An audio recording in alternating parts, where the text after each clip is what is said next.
Hello मेरे class 11 के प्यारे बच्चों, और जैसा कि आप देख रहे हैं हेडिंग कि आज हम यहाँ पे डिस्कशन करने वाले हैं अकाउंटिंग प्रिंसिपल्स के बारे में। अब सबसे पहली बात ये आती है कि अकाउंटिंग प्रिंसिपल्स हमें पढ़ना क्यों ज़रूरी है। देखिए, अब क्लास 11th में है और अकाउंट्स आपने अभी अभी पढ़ना स्टार्ट किया है। अकाउंटिंग प्रिंसिपल्स को अगर मैं थ्योरी बेस्ड अकाउंटिंग बोलूं कि मतलब हम अकाउंट्स में तो यहाँ पे कैलकुलेशन करते हैं, प्रॉफिट लॉस करते हैं, कुछ मैथमेटिकल कैलकुलेशन, बहुत थोड़ा सा मैथमेटिकल कैलकुलेशन होता है, लेकिन करते तो मैथमेटिकल कैलकुलेशन है। वहाँ पे हम जो प्रिंसिपल्स की बात करते हैं ये थ्योरी बेस्ड अकाउंटिंग कहलाता है। मतलब पहले हमें थ्योरी पढ़नी पड़ेगी, हम थ्योरी में अकाउंटिंग के प्रिंसिपल्स को, कंसेप्ट को, रूल्स रेगुलेशन को अच्छे से समझ लेंगे और उसके बाद हम जब अकाउंट्स को सॉल्व करेंगे तो हमारे लिए बहुत आसान हो जाएगा। तो अकाउंट जो है वो थ्योरी बेस्ड अकाउंटिंग में हमें अकाउंटिंग प्रिंसिपल्स के थ्रू थ्योरी पढ़ के फिर हमें न्यूमेरिकल या टेक्निकल टर्म की तरफ मूव करना है। तो आपको ये समझ में आ गया कि हमें पढ़ना क्या है। आपको ये पता होना चाहिए कि अकाउंटिंग प्रिंसिपल्स का मीनिंग क्या होता है, मतलब क्या होता है। देखिए, वो जमाना चला गया कि जब हम अकाउंट्स बनाते थे और वो अकाउंट सिर्फ हमारे ही काम के होते थे। नहीं, अब वो जमाना चला गया। अब हम जो अकाउंट्स बनाते हैं वो अकाउंट्स हमारे मतलब प्रोप्राइटर मतलब बिजनेस के ओनर के अलावा और भी बहुत सारे लोगों के लिए जरूरी होता है। वो कौन कौन से लोग हो सकते हैं? वो आपके क्रेडिटर्स हो सकते हैं, वो गवर्नमेंट हो सकती है, वो पॉलिटिकल पार्टीज हो सकती हैं, वो कस्टमर्स हो सकते हैं, वो इन्वेस्टर्स हो सकते हैं, रिसर्चर्स हो सकते हैं जो रिसर्च करते हैं किसी ना किसी चीज़ की, रिसर्चर्स होते हैं, कुछ इनोवेटिव आइडियाज़ या क्रिएशन करते हैं, तो उनके लिए ज़रूरी हो जाता है कि वो हमारे बुक्स ऑफ अकाउंट को देखें। ऐसे में जब हमारे बुक्स ऑफ अकाउंट को मतलब हमारे अकाउंट्स को बहुत सारे लोग देखते हैं तो हमारे लिए भी ये ज़रूरी हो जाता है कि हम अपने अकाउंट्स को प्रॉपर रूल्स रेगुलेशन के हिसाब से बनाएं, मतलब प्रॉपर सेट के हिसाब से बनाएं। ऐसे में हमें क्या करना होता है, हमें कुछ वहां पे प्रॉपर प्रिंसिपल्स को, टेक्निक्स को फॉलो करके अकाउंट्स बनाने होते हैं। मतलब कुछ रूल एप्लीकेबल कर लीजिए, उसके हिसाब से बनाइए। अब इन्हीं रूल्स को हम अकाउंटिंग प्रिंसिपल्स का नाम देते हैं जब वो rule generally accepted accounting principle मतलब कि GAAP मतलब कि गैप हो जाते हैं। गैप का मतलब होता है कि हम किसी भी स्टेटमेंट को जब जनरली एक्सेप्ट कर लें और वो उसे हम अकाउंटिंग प्रिंसिपल बना लें। अभी जनरली एक्सेप्टेड अकाउंटिंग प्रिंसिपल्स का मतलब हो गया कि हम जो भी स्टेटमेंट यहां पे देंगे वो प्रिंसिपल तब बन पाएगा जब वो कई बार अलग अलग अकाउंट्स में टेस्ट हुआ होगा, हर बार रिजल्ट सेम आए होंगे, उसमें कोई फ्लक्चुएशन या वेरिएशन नहीं होगा और मेजॉरिटी के साथ वो एक्सेप्ट किए गए होंगे, तो उसे हम प्रिंसिपल्स का नाम दे देते हैं। प्रिंसिपल मतलब एक जनरल गाइडलाइन, कोई बात बोल देना जिसमें मतलब एक ट्रुथ रहेगा कि हाँ ऐसा हो सकता है, मतलब पॉसिबिलिटी के चांसेस ज्यादा हैं, उसे हम प्रिंसिपल कहते हैं। अब ऐसे में अकाउंटिंग प्रिंसिपल्स की नीड हमारे बिजनेस के लिए जरूरी है, क्योंकि अगर हम अकाउंट्स में अकाउंटिंग प्रिंसिपल्स को एप्लीकेबल करते हैं तो हमारा अकाउंट्स और ज्यादा मजबूत बनता है। मजबूत बनता है मतलब बहुत सारे लोग हमारे अकाउंट्स को देखकर ही हमारे बिजनेस के ऊपर भरोसा कर लेते हैं, मतलब रिलायबिलिटी बढ़ती है, मतलब विश्वसनीयता, मतलब लोगों का भरोसा हमारे अकाउंट्स के ऊपर बढ़ के हमारे बिजनेस तक पहुंच जाता है कि देखो भाई सामने वाले ने अकाउंटिंग प्रिंसिपल्स को फॉलो करके अकाउंट्स बनाए हैं।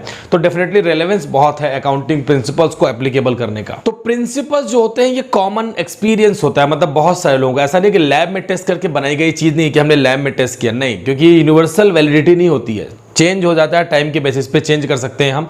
तो जो प्रिंसिपल्स होते हैं ये बहुत सारे अकाउंटेंट्स होते हैं, बहुत सारे बिजनेसमैन होते हैं, इनके खुद के एक्सपीरियंस के बेसिस पे डिफरेंट बिजनेस में अप्स एंड डाउन होते रहते हैं, बहुत सारी केस स्टडीज होती हैं, कई बार मामला कहीं फंस जाता है। इन सब चीज़ों को लेते हुए अकाउंटिंग प्रिंसिपल्स एक्सपर्ट्स ने बनाए हैं और आज भी इनमें चेंजेस हो जाते हैं, क्योंकि जो सिनेरियो है बिजनेस का वो टाइम पे टेक्नोलॉजी की वजह से, मेथड की वजह से, रूल्स की वजह से, रेगुलेशन की वजह से, गवर्नमेंट में होने वाले चेंजेस की वजह से बदलता रहता है। तो प्रिंसिपल्स में कुछ माइन्यूट ऑब्जर्वेशन जो प्लस माइनस है वो होते रहते हैं, लेकिन प्रिंसिपल अगर एक बार एप्लीकेबल हो जाते हैं तो वो आपके बिजनेस के लिए बहुत ज़्यादा बेनिफिशियल होते हैं। चलिए अब मैं आपको बताता हूं कि अकाउंटिंग प्रिंसिपल्स जो होते हैं ये आपने समझ लिया कि एक रात में बन जाने वाली चीज़ नहीं है, धीरे धीरे एक्सपीरियंस गेन कर करके बना है। और अकाउंटिंग प्रिंसिपल्स के नेचर क्या होता है, किस तरीके का नेचर, अगर हम इसे फीचर बोले तो अकाउंटिंग प्रिंसिपल्स के फीचर क्या होते हैं। पहला फीचर ये होता है कि जो प्रिंसिपल्स होते हैं ये यूनिफॉर्म सेट ऑफ रूल्स होते हैं। यूनिफॉर्म सेट ऑफ रूल्स का मतलब होता है कि एक सिंपल सा स्टेटमेंट है, एक जनरल गाइडलाइन है जो कम पढ़ा लिखा बिजनेसमैन भी, कम पढ़ा लिखा अकाउंटेंट भी, जिसे अकाउंट का थोड़ा बहुत नॉलेज हो, वो भी पढ़ के समझ जाएगा। और यूनिफॉर्मिटी का मतलब होता है कि अगर हम एक बार अकाउंट्स बनाते में उस रूल्स को एप्लीकेबल कर देंगे तो ऑल ओवर कंट्री में, ऑल ओवर कंट्री की अगर हम बात करें, अगर हम कंट्री की क्या बात करें, हम वर्ल्ड की बात करें कि पूरे वर्ल्ड में अगर हम एक अकाउंटिंग कंसेप्ट को, सिस्टम को लेकर बात करते हैं तो हर जगह उन प्रिंसिपल्स को एप्लीकेबल करने से सभी जगह के अकाउंट्स एकदम एक जैसे बनेंगे, यूनिफॉर्मिटी मेंटेन हो जाएगी। हम अपनी विल और विश के बेसिस पे उस नेसेसरी पार्ट्स में चेंज नहीं कर पाएंगे और ये हम सबके लिए बहुत मजबूत बात हो जाएगी कि अकाउंट्स यूनिफॉर्मिटी के साथ बन रहे हैं, जिसके बाद हम उसका कंपैरिजन कर सकते हैं अपने ही बिजनेस का अपने बिजनेस से, अपने ही बिजनेस का दूसरे बिजनेस से। तो यूनिफॉर्म सेट ऑफ रूल्स का मतलब बहुत क्लियर है कि एक जैसा दिखना चाहिए। दूसरी इंपॉर्टेंट बात है कि जो प्रिंसिपल्स होते हैं ये मैन मेड होते हैं, मतलब इसे हम किसी केमिकल रिएक्शन से नहीं बनाते हैं, इसे हम लैब में टेस्ट नहीं करते हैं। ये जो होते हैं जो ह्यूमन बीइंग है, ये मैंने आपसे बता दिया कि बहुत एक्सपीरियंस ले लेके बहुत सारे बिजनेस में अप्स एंड डाउन होते हैं, जो चेंजेस होते हैं उनको लेते हुए इन्हें बनाया जाता है और बिजनेस में एप्लीकेबल किया जाता है। अकाउंटिंग प्रिंसिपल्स जो होते हैं ये फ्लेक्सिबल इन नेचर होते हैं, मतलब टाइम या सिचुएशन के बेसिस पे हम इनमें चेंज कर सकते हैं। एक बार साइंस का प्रिंसिपल बन जाए कि H2 में O2 मिलाने के बाद H2O मतलब पानी बनता है और उसमें हम चेंज नहीं कर सकते हैं, लेकिन अकाउंटिंग प्रिंसिपल्स ऐसे नहीं होते हैं। अकाउंटिंग प्रिंसिपल में चेंज पॉसिबल है, फ्रीक्वेंट चेंज आपको अपने से नहीं करना है, लेकिन अगर सिनेरियो बदल गया है, हम ऐसा एटमॉस्फेयर बदल गया कि अब उसमें चेंज करना है तो डेफिनेटली आप उसमें चेंज कर सकते हैं। तो फ्लेक्सिबिलिटी बहुत ज़्यादा होती है अकाउंटिंग प्रिंसिपल्स में। सिचुएशन या जो मार्केट का सिनेरियो उसके बेसिस पे आप अपने प्रिंसिपल्स में चेंज कर सकते हैं जब भी रिक्वायर्ड होगा, जब भी नेसेसरी होगा। और मैंने आपसे बता दिया कि अकाउंटिंग प्रिंसिपल्स जो होते हैं वो गैप होते हैं, जनरली एक्सेप्टेड अकाउंटिंग प्रिंसिपल्स होते हैं, मतलब इसे आप आसानी से, जनरली एक्सेप्टेड मतलब सामान्य तौर पे हर कोई इसे एक्सेप्ट कर लेगा। देखिए बहुत क्लियर है, अगर हम बिजनेस कर रहे हैं और जो चीज़ हमें जितने में पड़ी है अगर हम उससे ज़्यादा में उसे बेचेंगे तो बीच के अमाउंट को हम प्रॉफिट बोलेंगे। हमें गुड्स 100 रुपीज़ का पड़ा है, उसे मार्केट में हमने 120 रुपीज़ में बेचा है, तो 20 रुपीज़ जो डिफरेंस अमाउंट है ये प्रॉफिट है। अब इसे मैं प्रॉफिट कहता हूँ, यही अकाउंटिंग प्रिंसिपल है। और जितने भी लोग होंगे जनरली इस बात को एक्सेप्ट कर लेंगे कि हाँ भाई ठीक बोल रहे हो यार, 20 रुपीज का प्रॉफिट हुआ है तो वो हमारा मुनाफा है, हमारा प्रॉफिट है। तो जनरली एक्सेप्टेड होते हैं अकाउंटिंग प्रिंसिपल। और अकाउंटिंग प्रिंसिपल्स को जब हम कहते हैं कि वो जनरली एक्सेप्टेड अकाउंटिंग प्रिंसिपल जाते हैं तो इसमें हम 3 बातों के बारे में फोकस करना चाहिए। पहला रेलेवेंस, कोई भी अकाउंटिंग इंफॉर्मेशन हमारे लिए जब प्रिंसिपल बन जाती है तो वो हमारे लिए रेलेवेंस अगर उसका नहीं है तो वो किसी काम की नहीं है। रेलेवेंस होनी चाहिए, मतलब उसका कहीं ना कहीं हमें उपयोग दिखना चाहिए। जब हम अपने अकाउंट्स को बना रहे होते हैं वो हमारे लिए यूजफुल होनी चाहिए, तभी उसे हम बोलेंगे कि वो हमारे लिए रेलेवेंस है। जनरली एक्सेप्टेड अकाउंटिंग प्रिंसिपल के अंदर एक और पॉइंट होता है जिसे हम कहते हैं ऑब्जेक्टिविटी। अब ऑब्जेक्टिविटी का मतलब ये हो गया कि जो भी अकाउंटिंग प्रिंसिपल्स हम बनाते हैं वो पर्सनल जजमेंट या बायस से अलग होते हैं, मतलब आप खुद के ओपिनियन से इनमें चेंज नहीं कर सकते हैं। अगर आप इसकी ऑथेंटिसिटी चेक करना चाहते हैं कि अकाउंटिंग प्रिंसिपल बना है ये सच है कि नहीं है, तो ये भी आपके पास में ऑप्शन है। आप ऑथेंटिसिटी, उसकी ट्रूथफुलनेस को चेक कर सकते हैं कि अकाउंटिंग प्रिंसिपल कितना सही है। तो कोई प्रेशर नहीं है, लेकिन अगर आप चाहेंगे कि आप अपने दम पे अपनी पर्सनल जजमेंट की वजह से इस प्रिंसिपल में चेंज करना चाहते हैं तो वो पॉसिबल नहीं, क्योंकि तो जनरल मेजॉरिटी में बना है ना, सारे लोगों ने देखा रिजल्ट हर बार सेम हुए, हमने उसे प्रिंसिपल्स का नाम दे दिया। और जनरली एक्सेप्टेड है, जब जनरली कोई चीज एक्सेप्टेड होगी, सामान्य तौर पे एक्सेप्ट करने वाली चीज होगी, तो उसे ज्यादा से ज्यादा लोग एक्सेप्ट करेंगे और पर्सनल ओपिनियन यहां पे काम नहीं आएगा। इंफॉर्मेशन की वेरिफिएबिलिटी आप कर सकते हैं, उसे वेरीफाई करना चाहें तो डेफिनेटली आप कर सकते हैं। बहुत सारे टेस्टिंग टूल्स अवेलेबल हैं अकाउंट्स में। और तीसरी इंपॉर्टेंट बात, जो जनरली एक्सेप्टेड अकाउंटिंग प्रिंसिपल होते हैं ये फिजिबल होते हैं। फिजिबल मतलब फिजिबिलिटी इनमें बहुत ज़्यादा होती है, मतलब बिना किसी कॉस्ट के, आप इसमें कोई खर्चा नहीं करना है। आप जब अकाउंट्स बना रहे हैं तो आप सोचें कि अरे यार अकाउंटिंग प्रिंसिपल्स को एप्लीकेबल करना है, ये लो एक खर्चा और आ गया। कोई एक्सपेंस नहीं करना है, अकाउंटिंग प्रिंसिपल्स बने हुए हैं, ऑलरेडी बने हुए हैं, लोगों ने बनाए हैं। बस अब आप जब अपने अकाउंट्स बनाइए तो इन प्रिंसिपल्स को एप्लीकेबल करके बनाइए, और इन प्रिंसिपल्स को एप्लीकेबल करने के बाद में यूनिफॉर्म आपके लिए हो जाएगा कि हर जैसे बाकी लोग अकाउंट्स बनाते हैं वैसे आप अकाउंट्स बना पाएंगे। आपके अकाउंट्स में डिफरेंस नहीं होगा। बिजनेस में आप बिजनेस का ट्रू एंड फेयर आप प्रॉफिट या लॉस फाइंड आउट कर पाएंगे। तो बहुत अच्छा है अगर आप अकाउंटिंग प्रिंसिपल्स को फॉलो करेंगे तो। अब देखिए अकाउंटिंग प्रिंसिपल्स की नीड की अगर बात करें तो अकाउंटिंग प्रिंसिपल्स की नीड इसलिए पड़ी कि बहुत सारा कंपैरिजन होने लगा, बिजनेस बढ़ने लगा। बिजनेस बढ़ने के साथ में बहुत सारे कॉम्पिटिटर्स हो गए, बहुत सारे अलग अलग कंट्री के लोग हमारे कंट्री में आके बिजनेस करने लगे। तो अलग अलग कंपनीज, एक ही गुड्स को अलग अलग कंपनीज बनाने लगी, बहुत सारे कॉम्पिटिटर हमारे चारों तरफ हो गए। मार्केट में डिमांड और सप्लाई के बीच में इनवर्स रिलेशन हो गया। ऐसे में हमें अब कंपेरिजन करना पॉसिबल दिक्कत हो रही थी, तो हमने अकाउंटिंग प्रिंसिपल्स बनाए। अब प्रिंसिपल्स बनाने के बाद में सबसे बड़ी इसकी खूबसूरती ये है कि आप कंपेरेबल कर सकते हैं, क्योंकि सारे अकाउंट्स एक जैसे बने हैं। मैंने आपसे कहा कि यूनिफॉर्म सेट ऑफ रूल्स है, तो सारे एक जैसे बने हैं। तो आप अपने बिजनेस का अपने ही बिजनेस के प्रीवियस डेटा के साथ में कंपैरिजन करके देख लीजिए कि भाई अभी हमारा बिजनेस में प्रॉफिट ये है, पिछले 10 साल पहले या 5 साल पहले या last year, just last year कितना प्रॉफिट था, ये आप कर पाएंगे। इसके अलावा कॉम्पिटिटर आपका जो बिजनेस कर रहा है, जो कॉम्पिटिटर का मतलब क्या होता है, जो सेम नेचर ऑफ बिजनेस कर रहा हो। मतलब आप अगर टेक्सटाइल का बिजनेस कर रहे हैं तो आपका कॉम्पिटिटर भी टेक्सटाइल का बिजनेस कर रहा होगा। आप आप टेलीकॉम ऑटोमोबाइल का बिजनेस कर रहे हैं, तो टेलीकॉम या ऑटोमोबाइल का जो बिजनेस कर रहा होगा वो आपका कॉम्पिटिटर है, और आप देखना चाहते हैं कि भाई हम कॉम्पिटिटर से आगे हैं कि पीछे हैं, या हमारा कॉम्पिटिटर हमसे आगे क्यों है। तो कॉम्पिटिटर आगे क्यों है, इस बात का सीक्रेट आपको जानने के लिए आप उसके अकाउंट्स को देख के जान सकते हैं, तो कंपैरिजन कर सकते हैं। और बिजनेस में हमें टाइम टाइम पे अपने ही बिजनेस का दूसरे बिजनेस से, अपने ही बिजनेस का अपने बिजनेस से, या फ्यूचर में हम क्या करने वाले हैं, इन सब चीजों के लिए अकाउंटिंग प्रिंसिपल्स के साथ बनाए गए अकाउंट से ही पॉसिबल हो पाएगा कि बिजनेस की फोरकास्टिंग हम सही तरीके से कर सके और कंपैरिजन कर सके। अच्छा चलिए, अब हमने बात कर ली कि अकाउंटिंग प्रिंसिपल्स का मतलब क्या होता है। आप जान गए, एक सिंपल सा स्टेटमेंट है जिसे एप्लीकेबल करना है, यूनिफॉर्म सेट ऑफ रूल्स है, उसे फॉलो करना है, इंसानों का बनाया गया है। अगर कोई चेंजेस होना है तो वो कर सकते हैं और बिजनेस के true and fair accounting position को फाइंड आउट कर सकते हैं। टाइप्स के कितने होते हैं, अगर हम बात करते हैं कि अकाउंटिंग प्रिंसिपल जो है कितने टाइप के होते हैं, तो मेजर क्लासिफिकेशन मतलब इसको मोटा मोटा 2 पार्ट में तोड़ा गया है। यहां पर भी बहुत ज्यादा कंफ्यूजन बच्चों को होता है। अब इस वीडियो को देखने के बाद में कंफ्यूजन आपको हो नहीं जाएगा, और जब कंफ्यूजन नहीं होगा तो आपकी जवाबदारी यह है कि वीडियो को ज्यादा से ज्यादा सब्सक्राइब, शेयर और लाइक जरूर करिएगा। अकाउंटिंग प्रिंसिपल जो है उसे ब्रॉडली मतलब मोटे मोटे हमने 2 पार्ट में तोड़ दिया है। पहला पार्ट कहलाता है अकाउंटिंग कंसेप्ट या एजम्पशन, और दूसरा पार्ट कहलाता है अकाउंटिंग कन्वेंशन। अब अकाउंटिंग कंसेप्ट या एजम्पशन और अकाउंटिंग कन्वेंशंस में भी लोग कंफ्यूज हैं कि भाई दोनों देखने में तो एक जैसे हैं, प्रिंसिपल्स का ही नाम देते हैं, लेकिन इनमें डिफरेंस क्या है, तो डिफरेंस जानना बहुत ज्यादा जरूरी है। देखिए, सबसे पहले आपको समझना है कि सारा कुछ जो है वो मिला के अकाउंटिंग प्रिंसिपल्स ही है। अकाउंटिंग प्रिंसिपल्स के एक पार्ट में मैंने ले लिया अकाउंटिंग कंसेप्ट, जिसे मैं एजम्पशन कहता हूं, और एक दूसरे साइड में मैंने ले लिया है अकाउंटिंग कन्वेंशन।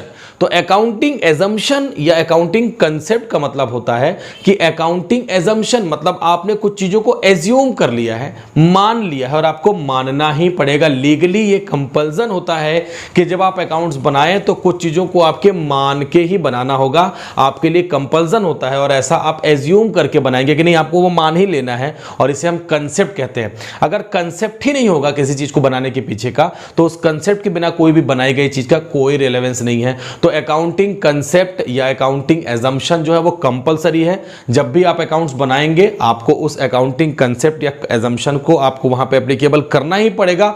जबकि जो अकाउंटिंग कन्वेंशन होती है ये टाइम और सिचुएशन के बेसिस पे होती है कि आपको इस टेक्निक को या इस एजम्पशन को, आपको इस कन्वेंशन को वहां पे फॉलो करना है कि नहीं करना है। तो ये बात हो जाती है। अब हम आज इस वीडियो में जो बात करने वाले हैं, अभी आपको बहुत सारी चीजें मैंने समझा दी हैं, और इस वीडियो में फटाफट हम बात करेंगे जो हमारे पास 3 अकाउंटिंग कंसेप्ट या एजम्पशंस हैं, जिसमें से पहला एजम्पशन आज हम पढ़ने वाले हैं गोइंग कंसर्न। इसके अलावा हम बात करेंगे एक्रूवल्स, और तीसरे नंबर पे हम बात करेंगे कंसिस्टेंसी की। सबसे पहले हम बात करते हैं गोइंग कंसर्न कंसेप्ट या गोइंग कंसर्न एजम्पशंस की। देखिए, बिजनेस कर रहे हैं, बिजनेस के लिए अकाउंट्स बनाए जा रहे हैं, और बिजनेस के लिए अकाउंट्स बनाने में आपको इस बात का ध्यान रखना है। अच्छा चलिए, मैं आपसे एक क्वेश्चन करता हूं कि जियो, जो कि नॉर्मली बहुत सारे लोग जियो का फोन यूज करते हैं, जियो के ब्रॉडबैंड या इंटरनेट को चलाते हैं, आपको पता तो ये, अगर आप नेट में सर्च करेंगे तो आप आसानी से इस बात को निकाल लेंगे कि भाई ये फलाने फलाने कंपनी स्टार्ट कब हुई थी, कब इसका इनॉग्रेशन हुआ था। बहुत सारी कंपनी, किसी भी बिजनेस को, आपके घर के आसपास चारों तरफ बिजनेस हैं, आप जाके पूछेंगे तो वो बता देंगे भाई हमारा बिजनेस इस डेट को स्टार्ट हुआ था, पिछले 50 सालों से, पिछले 40 सालों से, पिछले 10 सालों से चल रहा है। लेकिन अगर आप उनसे अगला क्वेश्चन करें कि बंद कब कर रहे हो, तो वो इस बात का आंसर नहीं दे पाएंगे, क्योंकि बिजनेस बंद कब होगा ये कोई नहीं जानता, बिजनेस तो चलता रहेगा। अकाउंटिंग कंसेप्ट या अकाउंटिंग जो हमारे लिए एजम्पशन है वो इसी बात के ऊपर है कि आप बिजनेस कभी भी करेंगे तो आपको बिजनेस ये सोच के करना है कि आपका बिजनेस गोइंग कंसर्न कंसेप्ट के साथ चल रहा है, मतलब बिजनेस लगातार चलता ही रहेगा, चालू रहेगा, चालू रहेगा और चालू रहेगा। इसी कंसेप्ट को ध्यान रखते हुए हम बिजनेस में लॉन्ग टर्म वहां पे कॉन्ट्रैक्ट साइन कर लेते हैं। मैंने एक कॉन्ट्रैक्ट साइन कर लिया सेकंड पार्टी के साथ में कि भाई हम दोनों एक पार्टनरशिप करेंगे, इस पार्टनरशिप को हम आने वाले 10 सालों तक चलाएंगे। इसका क्या मतलब हुआ, मतलब आप इस बात को मानते हुए चल रहे हैं कि आप जो बिजनेस करेंगे वो गोइंग कंसर्न होगा। गोइंग मतलब चलते रहना, कंसर्न मतलब आपका बिजनेस, तो आपका बिजनेस लगातार चलता रहेगा। और आपने यही सोच के अपने मन में इस बात को बैठाया है। मैंने आपसे कहा कि कंसेप्ट वही जो एप्लीकेबल करना ही पड़ेगा, करना ही पड़ेगा, करना ही पड़ेगा, और आपने कंसेप्ट को एप्लीकेबल कर लिया है कि हमारा बिजनेस चलता रहेगा, और बिजनेस चलता रहेगा के हिसाब से आपने एक लंबा कॉन्ट्रैक्ट साइन कर लिया है। आपने किसी को एक बड़ा अमाउंट उधार में दे दिया, ले जाओ 20 साल के लिए। अरे 20 साल के लिए ले जाओ मतलब कि आप ऐसा मानते हैं कि बिजनेस हमारा 20 साल चलता रहेगा। आप ऐसा मानते हैं मतलब आप ऐसा एज्यूम करते हैं, इसीलिए इसे हम अकाउंटिंग एजम्पशन भी कहते हैं। हम कोई एसेट्स परचेस करते हैं, हम कहते हैं यार एसेट्स कम से कम 20 साल चलनी चाहिए, 20 ईयर्स चलनी चाहिए का क्या मतलब है कि हम एसेट्स को परचेस करने के बाद 20 ईयर्स, मतलब हम ऐसा मानते हैं ना कि बिजनेस हमारा चलता रहेगा, कम से कम 20 ईयर्स तक तो चलता ही रहेगा। तो बहुत क्लियर कंसेप्ट है, बहुत क्लियर एजम्पशन है, जिसे हम कहते हैं गोइंग कंसर्न एजम्पशन या गोइंग कंसर्न कंसेप्ट, जिसमें हम जो भी सोचेंगे वो ये मान के सोचेंगे कि हमारा बिजनेस नियर फ्यूचर में बंद नहीं होने वाला है। अरे नियर फ्यूचर में बंद होने वाला होगा तो हम ऐसे कॉन्ट्रैक्ट ही साइन क्यों करेंगे? बिजनेस लगातार चलता रहेगा। हमने जो भी कुछ बिजनेस में प्लानिंग की है, जो भी हम अपने बिजनेस में अकाउंट्स मेंटेन कर रहे हैं, वो लॉन्ग टर्म प्रोस्पेक्ट को ध्यान रखे कर रहे हैं कि बिजनेस चलता रहेगा, चलता रहेगा और चलता रहेगा, और हम उसी के हिसाब से बिजनेस के सारे एडजस्टमेंट अपने अकाउंट्स में करेंगे। तो पहला कंसेप्ट है जिसे हम कहते हैं गोइंग कंसर्न कंसेप्ट या गोइंग कंसर्न एजम्पशन।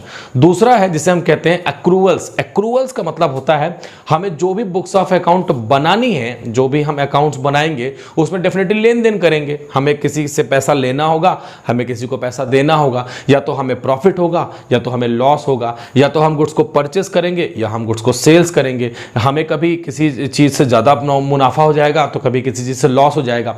ऐसे केस में आपको ध्यान क्या रखना है? एक्रूवल कंसेप्ट क्या होता है? अकाउंटिंग सिस्टम जो है वो ब्रॉडली क्लासिफाइड 2 कैटेगरीज में है, एक कैश बेसिस, एक एक्रूवल बेसिस। यहां पे हम एक्रूवल बेसिस की बात कर रहे हैं क्योंकि कैश बेसिस का मतलब ये होता है कि जिस दिन कैश मिले आपको उसी दिन वहां पे बिजनेस एक्टिविटीज को करना है, अपने अकाउंट्स में शो करना है, लिखना है।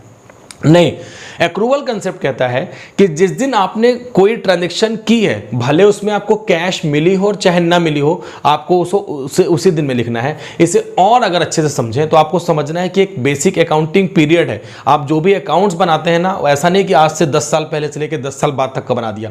आपको जो भी अकाउंट्स बनानी है वो अकाउंट्स एक सर्टेन टाइम पीरियड की बनानी है। ठीक ठीक ठीक वैसे ही जैसे आपका बर्थडे हर साल आता है, जैसे आपकी क्लास 11th कॉमर्स एक साल पढ़ेंगे, क्लास 12th में पहुंच जाएंगे। तो एक टाइम बना हुआ है और वो टाइम हमारे अकाउंट्स बनाने का जो है वो 1 ईयर का है।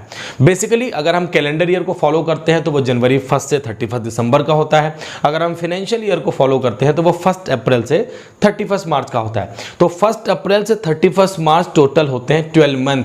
अब इस 12 मंथ का अकाउंट्स ही हमें मेंटेन करना है और एक्रूवल कंसेप्ट में बताया गया है कि आप जो भी अकाउंट्स बनाएंगे वो इस 12 महीने के न तो पहले का न तो बाद का, जो भी इंफॉर्मेशन आपको आपके इस अकाउंट में 12 महीने के लेनी है वो इन 12 मंथ्स की इंफॉर्मेशन ही लेनी है। न तो आपको 11वें महीने उधर से लेनी है, ना उधर लास्ट का छोड़ना है, ना इधर आपको छोड़ना है। तो एग्जैक्ट 12 महीने। अगर कैलेंडर ईयर है तो जनवरी से दिसंबर, बस इतनी इंफॉर्मेशन आपको लेनी है। अगर आप अप्रैल से 31 मार्च फाइनेंशियल ईयर को लेते हैं तो आपको सिर्फ इतनी ही इंफॉर्मेशन कलेक्ट करनी है। इंफॉर्मेशन इसके बाद की है तो माइनस कर दीजिए, इसके पहले की है तो माइनस कर दीजिए। आपको सिर्फ इतनी इंफॉर्मेशन लेनी है जो आपके इस अकाउंटिंग पीरियड की है, मतलब इस अकाउंटिंग पीरियड में, मतलब जिसका अकाउंट्स आप बना रहे हैं। तो यहां पर ध्यान ये रखना है कि आपको उस इवेंट को रिकॉर्ड करना ही करना है, भले आपने उसका पेमेंट कैश में किया हो और भले आपको वो पेमेंट कैश में रिसीव ना हुई हो। जैसे मैंने किसी से गुड्स परचेस किया, मतलब मैंने अपने बिजनेस में बेचने के लिए कोई आइटम मंगाया है और उसका अभी तक पेमेंट नहीं किया है। पेमेंट आप अगले साल कर दीजिए, कोई फर्क नहीं पड़ता, लेकिन आपने गुड्स को आज परचेस किया है, माल आपने आज मंगाया है, तो एंट्री आज पास करिए, भले उसका पेमेंट आप 2 साल 3 साल के बाद करिए, लेकिन इवेंट इस साल से रिलेटेड है, इस 12 महीने से रिलेटेड है, तो उसे बुक कर लीजिए। आप किसी को गुड्स बेच रहे हैं, आप किसी को माल बेच देते हैं, जब आप बेच देते हैं तो आपने इसी 12 महीने में बेचा है, भले इसका पेमेंट आपको जो पार्टी है वो आपको 2 साल बाद दे, 1 साल बाद दे, इससे कोई फर्क नहीं पड़ता है। इवेंट तो आज हुआ ना, इस अकाउंटिंग पीरियड में हुआ, तो आपको उसे इसी ईयर में रिकॉर्ड करना है। बस इतना ही ध्यान रखना है कि जो एक्सपेंस या जो भी आप खर्चा कर रहे हैं, अगर वो एक अकाउंटिंग पीरियड से रिलेटेड है और उसका पेमेंट करना आपको था लेकिन आप पेमेंट नहीं किए हैं, लेकिन वो खर्च हो गया है, तो उसे बुक कर लीजिए। इनकम, जैसे मैंने आपसे कहा कि भाई हमने अपनी बिल्डिंग रेंट पे दे दी, अब 12 महीने का रेंट जो है हमारा जो किराएदार है वो हमको नहीं दिया है, बोलता हम अगले साल देंगे, लेकिन क्योंकि ये इनकम हमारे इस 12 महीने की थी तो इस इनकम को आपको यहां पे रिकॉर्ड कर लेना है एज एक्रूवल इनकम। मतलब आपको ये मान लेना है कि ये इनकम हमारे इसी पीरियड की है, भले उसका कैश आने वाले समय में मिलेगा। एक्रूवल कंसेप्ट को जितना मैं यहां पे डिस्कशन कर रहा हूं उतना ज्यादा मैं जब आपको अकाउंट्स में लिए चलूंगा, जब हम बात करेंगे पूरे प्रैक्टिकल अकाउंट्स की बात करेंगे, तो और आसानी से मैं आपको समझाऊंगा। तीसरा इंपॉर्टेंट जो हमारे लिए अकाउंटिंग कंसेप्ट है या एजम्पशन है वो है कंसिस्टेंसी। अब कंसिस्टेंसी का मतलब भी बहुत क्लियर है यार। आप डेली रूटीन है आपका कि आप इतने से इतने बजे तक सोते हैं, इतने बजे उठते हैं, ब्रेकफास्ट करते हैं, थोड़ा पढ़ाई करते हैं, थोड़ा टीवी देखते हैं, थोड़ा मोबाइल चलाते हैं, फिर आप अपना नहाना धोना करते हैं, इसके बाद में आप लंच करते हैं, फिर जो भी एक्टिविटी ऐसे करके पूरा दिन है। ये एक्टिविटी आप नॉर्मली फॉलो करते हैं, हर किसी को पता है कि यार इस टाइम पे ये बंदा ये कर रहा होगा। इसे हम कंसिस्टेंसी कहते हैं, मतलब हम एक रूटीन फॉलो करते हैं। अकाउंट्स में भी आपको एक रूटीन फॉलो करना है। रूटीन फॉलो कैसे करना है, जिसे हम कंसिस्टेंसी कहते हैं, उसे फॉलो करना है। जो भी रूल्स आपने एप्लीकेबल कर दिए अकाउंट्स में, जो भी मेथड आपने, चाहे वो डिप्रिशिएशन, क्योंकि आप एसेट्स रखेंगे उसमें घिसावट होगी, तो डिप्रिशिएशन लगाना है, आपको किसी का इंटरेस्ट लगाना है, कोई किसी चीज़ का एक्सपेंसेस पेमेंट करना है जो कि हर महीने फिक्स है, तो उसे फिक्स ही रखना है। ऐसा नहीं कि इस महीने ज़्यादा, अगले महीने कम, इस महीने किसी अलग मेथड से कैलकुलेशन, अगले महीने किसी अलग मेथड से कैलकुलेशन, इस महीने इंटरेस्ट किसी और रेट से, अगले महीने इंटरेस्ट किसी और रेट से। ऐसा नहीं करना है। इस महीने किसी और रूल्स को फॉलो करके अगले महीने किसी और टेक्निक या रूल्स को फॉलो करके अकाउंट्स बना लिए, ऐसा नहीं करना है। इसे हम कंसिस्टेंसी नहीं बोलते।